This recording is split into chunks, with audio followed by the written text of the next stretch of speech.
Alright, our chili is boiling. I'm going to flip it over on the other side so that it cooks evenly.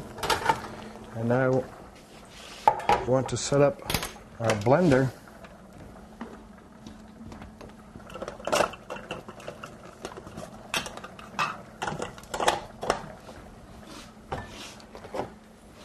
and we want to scoop out our onions, our roasted onions.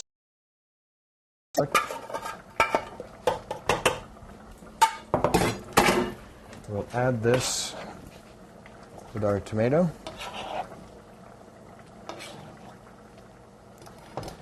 And it's been about 30 seconds, so we're going to turn the heat off of our water.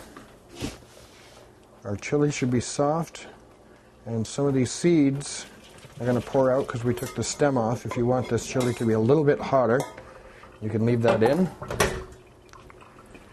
We'll bring this over and give it a rough chop. Should feel like a little bit like wax. We're then going to take just a little bit of water to make this smooth, and then we'll just go ahead and pulse.